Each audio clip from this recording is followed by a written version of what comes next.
I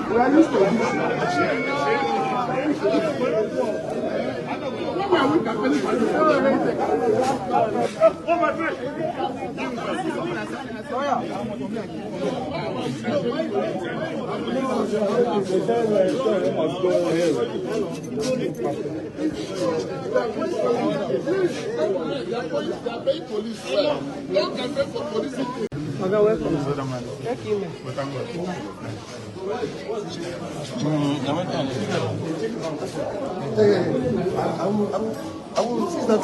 Yeah, guy, you cannot use my phone.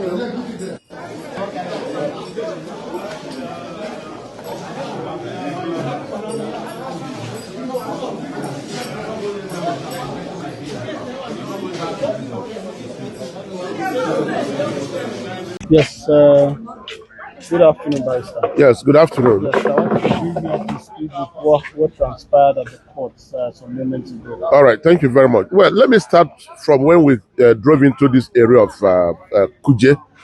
There was a barrage of police officers with heavy trucks, with pickups, with hillocks, mounted all over the environment, blockading the court, the access to the court. And only lawyers were allowed to come in. Then we approached court, and the matter of Sowore and 13 others, including our lawyer Egbetokun, Okere, Kingdom, and others, were called up.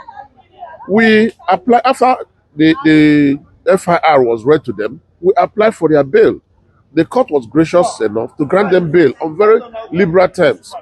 Now, having granted bail, the correctional officers moved some of the detainees back to Kuje prison, whereas Sowore was allowed to remain behind so as to fulfill his bail condition because his shorty was already on ground. While the shorty was fulfilling the bail condition, a policeman came around claiming that he has a remand order. Sowore was sitting under this mango tree here, claiming he has a remand order to detain Sowore. And Sowore was like, "Show me the order you have." He brought out a piece of paper, flashed it. Sowore said, "Wait, let me read it. Let me be sure it relates to me." The policeman squeezed the paper, put it in his pocket, and said Sowore should move. Sowore said he can't go anywhere unless he sees the remand order.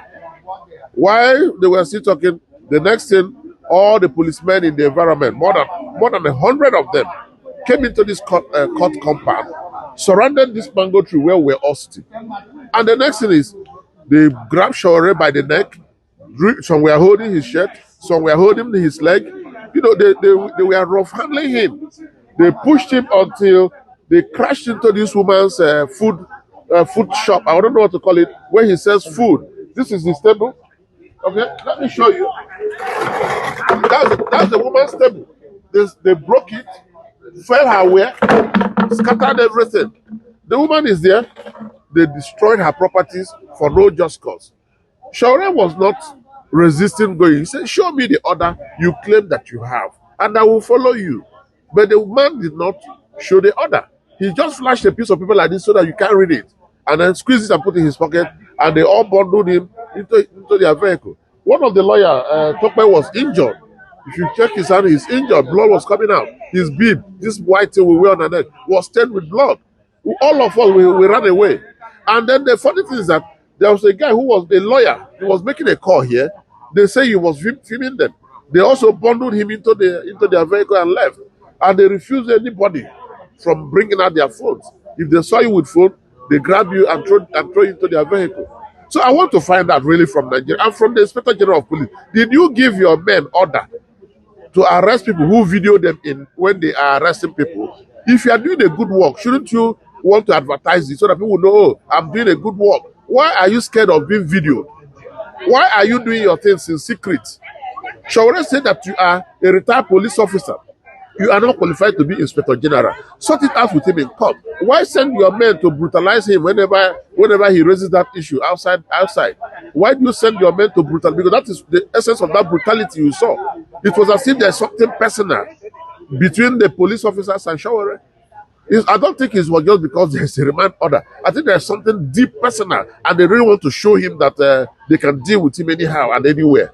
That's what I saw here.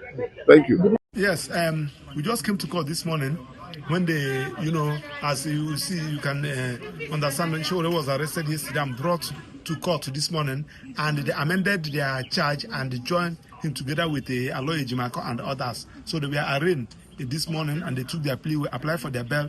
The court granted them bail condition. So we are trying to meet up with the bail condition. So the court said that pending when they will when we meet up with the bail condition, they should be remanded back to Kuje prison. So we are trying to perfect the bail condition because all the shorties were ready. So all of a sudden, we expected that now that the court has handed them over to the correctional center staff here, only for police to just came without no provocation, started shooting, disrupting the entire court premises and whisk Sowore out of the court premises. For no just reason, started injuring people. A colleague of ours was injured, and his clothes, his bib was stained with blood, and what have you. Just a postman. I have not seen this kind of thing in my life. So what is going on in this country? That in the court premises, even the woman that is selling food here, you see under that mango tree there, they destroy her table. Push people, everybody, journalists, they collected people's handset, people that were recorded, because they know that what they were doing was wrong. It's very shameful.